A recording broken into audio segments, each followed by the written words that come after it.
Halo pemirsa, saya Patsy Widakuswara dari studio VOA di markas besar PBB di New York.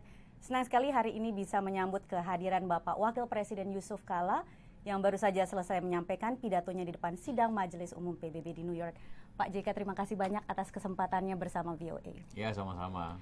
Jadi sebelum kita membahas lebih lanjut mengenai pidato Bapak, pertanyaan yang banyak di benak banyak orang adalah kenapa Bapak, kenapa bukan Presiden Jokowi? Apakah mencerminkan kurangnya komitmen Indonesia terhadap politik luar negeri atau terhadap sidang Majelis Umum ini yang merupakan momen penting ya Pak, karena ini tahun ke-70 dan juga peluncuran SDG. Ya, betul.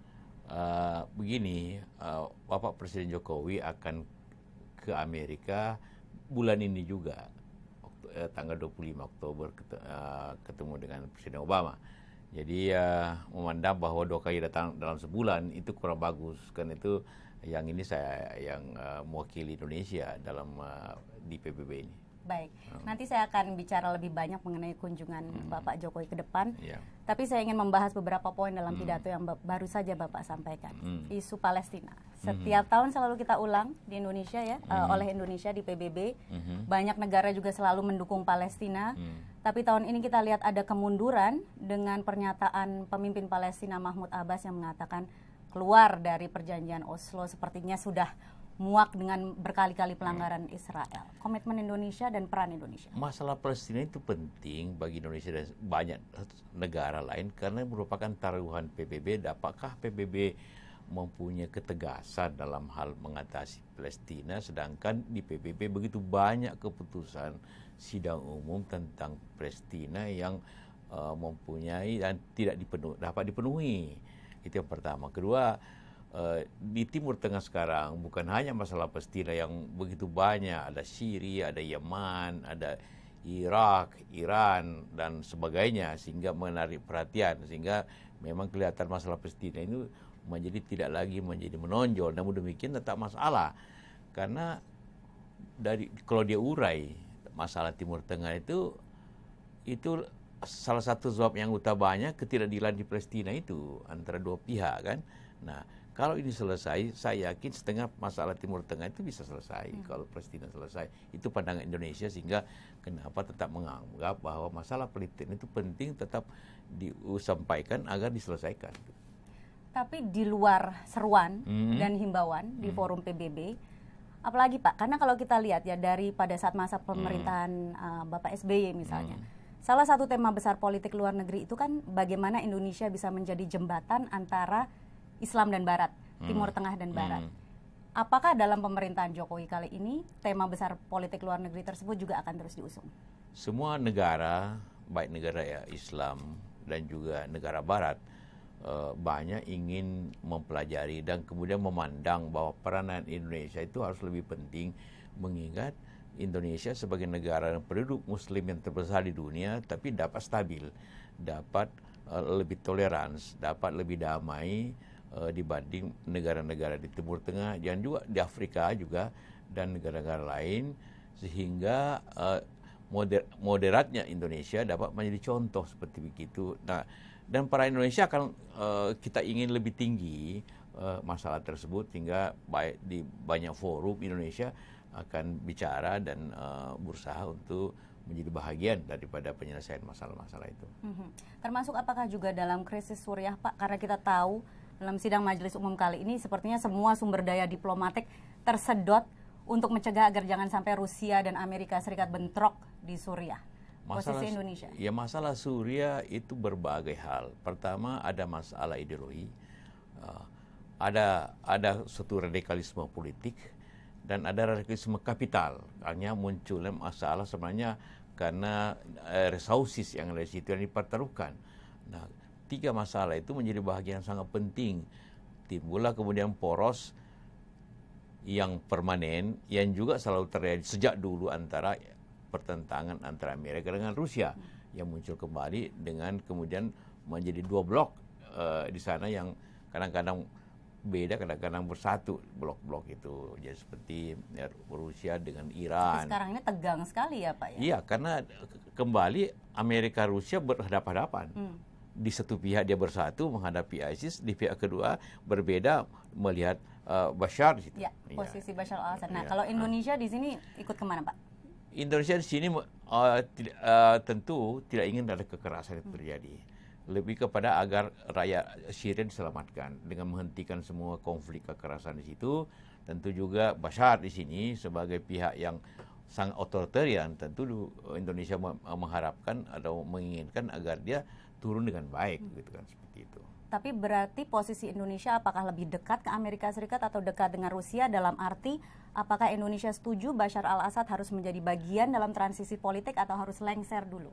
Kedua-duanya tidak dekat, karena Indonesia kedua-duanya membuat kekerasan, kedua-duanya membuat pihak-pihak rakyat di sana. Jadi Indonesia kedua-duanya tidak berada di satu pihak, tapi berada di pihak bahwa mari kita selamatkan Syria itu, mari kita selamatkan rakyat itu dengan tidak mengadakan tindakan ingin menegakkan demokrasi dengan kekerasan, gitu kan. Dua-duanya melakukan itu. Bahwa kita sangat tidak setuju ISIS, menolak itu dan juga ikut memeranginya. Tapi jangan menjadikan penderitaan rakyat yang kita lihat jutaan rakyat Syria harus mengungsi kemana-mana. Itu posisi Indonesia. Tidak ingin mengatakan saya pihak Amerika atau pihak Rusia, tentu. Tapi tidak setuju intervensi militer untuk mencegah? Dua-duanya, karena duanya intervensi militer. Amerika intervensi dengan dia, Rusia intervensi. Dua-duanya Indonesia kita minta jangan begitu. Baik. Jadi kalau pencegahan ekstremisme dalam suatu negara sendiri, katakan misalnya untuk Indonesia lah Pak, secara domestik, komitmen Indonesia untuk mencegah lebih banyak WNI bergabung dengan ISIS misalnya, komitmen Indonesia untuk mencegah berkembangnya ideologi radikal di dalam negeri misalnya. Saya kemukakan dalam pertemuan atau summit daripada ekstremisme dan terorisme yang dipimpin oleh Presiden Obama dan Joe Biden secara bersamaan. Saya katakan bahwa janganlah demokrasi itu ditegakkan dengan cara kekerasan. Karena itu tidak akan pernah terjadi. Hasilnya malah lebih jelek lagi. Coba Irak Amerika ingin menganggap bahwa itu tidak demokratis dengan invasi ke Irak. Akibatnya apa? Kerugian untuk Amerika, kerugian untuk rakyat Irak berlebih-lebihan. Begitu juga lainnya. Karena itu sekali lagi posisi Indonesia itu mencegah kekerasan. Karena itu dalam pidato saya tadi saya mengukakan bahwa Indonesia telah memberikan juga jalan dan Indonesia tidak menjalankan bagaimana penyelesaian Aceh itu dengan dialog dan damai kemudian selesai. Jadi seperti itu posisi Indonesia. Ya. Selain itu Indonesia juga berkomitmen menambahkan pasukan perdamaian, betul? Oh iya, apabila sudah dicapai dan ada penengah peacekeeping, Indonesia sejak tahun 57. Jadi awal pertama pengiriman misi peacekeeping mission, masih emergency mission waktu itu namanya, emergency force. Itu Indonesia sudah ikut di Sinai tahun 57 dan sampai sekarang mungkin tidak banyak negara seperti itu. Ya, dan kemarin juga Ibu Menlu ikut ya memberikan pandangan Indonesia mengenai penanganan pengungsi, baik itu pengungsi maupun migran ya, baik itu dari krisis Suriah atau mungkin seperti yang mengenai Indonesia krisis Rohingya. Jadi yang diinginkan Indonesia dari forum PBB ini apa dalam rangka penanganan pengungsi jangka panjang? Ini yang saya katakan tadi dalam pidato saya bahwa mari kita lihat ke depannya. Kedepannya ialah bahwa konflik masih lebih banyak lagi terjadi. Kedua, mereform PBB lah seperti kata dengan keanggotaan sekarang 196 negara, 3 kali lipat atau hampir 4 kali lipat dibanding dengan 50 tahun yang lalu, 70 tahun yang lalu, maka perlu ada penyesuaian diri dalam hal tersebut dan mendahulukan bagaimana penyelesaian dialog dan tersebut bahwa peacekeeping penting, tapi lebih penting lagi jangan terjadi hal-hal tersebut dengan keadilan yang baik, dengan reform lebih baik. Biaya investasi militer yang triliunan dolar seperti diucapkan oleh Presiden Obama bahwa triliunan dolar sekian banyak tentara ternyata tidak menyelesaikan persoalan. Berapa nilai itu apabila hal itu diselesaikan untuk kesejahteraan, keadilan dan sebagainya seluruh rakyat di banyak negara ini. Ya. Satu pertanyaan lagi tentang pidato Bapak sebelum beralih ke kunjungan Presiden Jokowi mendatang. Di pidato Bapak menyinggung tentang kita harus memberantas intoleransi. Bagaimana dengan intoleransi di dalam negeri? Oh, kalau dibandingkan dengan negara lain, kita lah negara yang paling toleran. Dalam arti kata, apakah toleransi itu dalam bidang ideologi, agama, juga politik. Maka kita, Indonesia, justru menjadi contoh. Walaupun Indonesia Islam itu yang mayoritas, tapi tetap peranan atau partisipasi daripada pemeluk agama ini sama di Indonesia, itu mempunyai sama, dan itu kita kemukakan dalam berbagai kesempatan, dalam berbagai apakah itu jabatan penting, apakah itu di peranan ekonomi, semua sama. Itu beda dengan banyak negara lain, apakah yang mayoritasnya Islam atau mayoritasnya Kristen, Buddha, itu sangat tidak terjadi. Karena itulah intoleransi Indonesia, banyak negara yang mempelajarinya dan ingin menjadi contoh seperti itu. Itu penilaian Bapak ya, tapi penilaian organisasi internasional seperti misalnya Human Rights Watch. Siapa, apa penilaian, dibandingkan dengan katakanlah negara lain. Dengan Amerika aja, apa yang terjadi, apa yang diperbuat katakanlah di Timur Tengah, di Irak dan sebagainya. Indonesia dibanding itu, di mana pelanggaran human rights di Indonesia yang terjadi, yang dinilai. Banyak menilai, asal menilai apa yang terjadi di Timur Tengah, apa yang terjadi di Pakistan, Afghanistan, di Afrika, dan sebagainya. Bandingkan apa yang terjadi di negeri kita. Ya barangkali kalau dibandingkan dengan negara-negara di mana ada konflik Sunni Syiah, itu ya kita jauh lebih baik. Tapi dalam hal misalnya membandingkan dengan Indonesia sendiri, contohnya, Indonesia sekarang dengan katakan 15 tahun yang lalu, di mana belum banyak penganiayaan atau masalah dengan Ahmadiyah atau dengan Syiah atau dengan gereja-gereja tertentu misalnya. Tidak ada, tapi itu isunya sangat sedikit. Seperti yang terjadi di Madura, Asia. Itu masalahnya bukan masalah agama sebenarnya, lebih kepada masalah hubungan-hubungan pribadi antara mereka. Dan tidak ada orang terbunuh, tidak ada orang apa. Ahmadiyah ada beberapa konflik gedung-gedung, tapi tidak ada orang yang terjadi bom-bom, tidak ada pembunuhan apa-apa dibanding dengan negara. Bahwa itu sejarahnya panjang, tapi selalu kita dibanding dengan banyak negara. Bahwa ada, tapi saya akan beralih ke topik mengenai kunjungan Bapak Jokowi akhir bulan ini ya Pak ya. Ini kan taruhannya cukup besar ya Pak ya. Tujuannya apa, kemudian strateginya apa, dan kira-kira apa yang ingin dibawa pulang? Indonesia dan Amerika mempunyai hubungan persahabatan, hubungan ekonomi, politik yang panjang. Karena itulah maka kunjungan kepada negara Indonesia ke Amerika ke Indonesia tentu wajar dan sangat penting. Obama juga sudah mengunjungi Indonesia, kemudian tiap presiden Indonesia juga berkunjung ke sini. Jadi hubungan itulah meningkatkan hubungan politik, meningkatkan hubungan ekonomi, dan hubungan sosial, kemudian pendidikan dan sebagainya. Itu tujuan utamanya, dan juga ingin saling mengetahui, karena Amerika juga dari sisi ekonomi banyak melakukan investasi Indonesia, tentu ingin juga lebih ditingkatkan hal tersebut, begitu juga perdagangan. Itu semua kunjungan kepada negara penting untuk meningkatkan hubungan-hubungan itu. Jadi investasi, perbaikan hubungan dalam hal kontrateror misalnya, atau apakah ada mengenai masalah dukungan Amerika Serikat terhadap keamanan maritim Indonesia, apa spesifiknya? Kita tidak minta itu. Indonesia bisa menjaga maritimnya, tidak memerlukan bantuan Amerika untuk itu, karena kita tidak mempunyai masalah, kita tidak punya masalah di Laut Cina Selatan dan sebagainya contohnya. Tapi hubungan umum, hubungan politik yang saling membantu, hubungan ekonomi yang saling ditingkatkan. Tetap dalam jalur kemitraan komprehensif. Oh iya. Baik.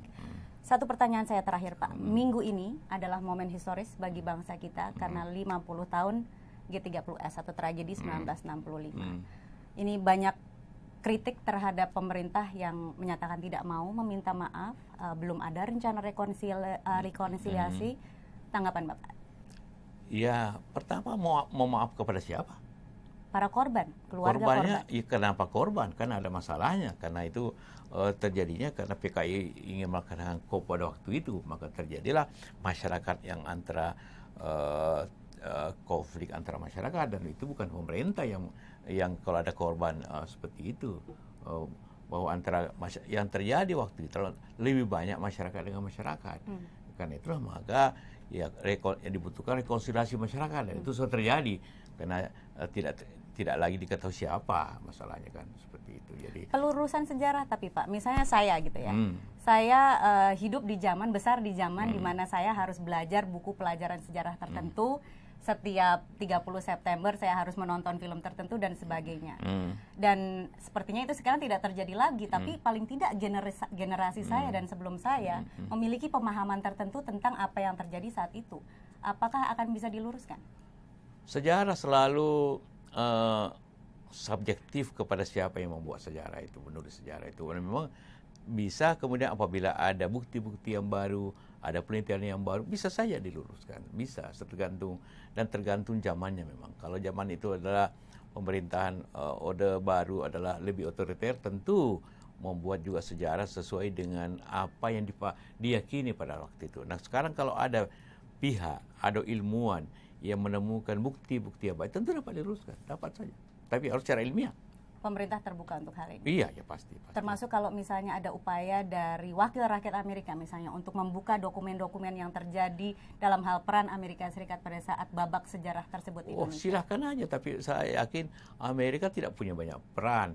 Indonesia telah menyelesaikan masalahnya dengan komunis tanpa peran Amerika, dibanding dengan Amerika bagaimana berperan dengan perang di Vietnam dan sebagainya, di manapun, di Korea. Tapi Indonesia tidak butuh itu. Indonesia menegakkan demokrasi setelah reformasi. Kita juga tidak harapkan peran Amerika dibanding dengan peran Amerika yang begitu besar di Irak, ingin namanya demokrasi tapi tidak, efeknya luar biasa negatifnya. Kita tidak butuh seperti itu. Bahwa kalau ada dokumen-dokumen silakan, itu bagi Indonesia penting juga untuk mengetahui sebenarnya apa yang terjadi dari pihak lain. Terima kasih banyak atas waktunya Bapak. Jaga kesehatan dan selamat kembali ke tanah air dengan selamat. Ya pemirsa, demikian bincang-bincang kami dengan Wakil Presiden Yusuf Kala dari Studio VOA di Markas Besar PBB di New York. Terima kasih atas perhatian Anda. Saya Patsy Widakuswara dan tim VOA. Sampai jumpa.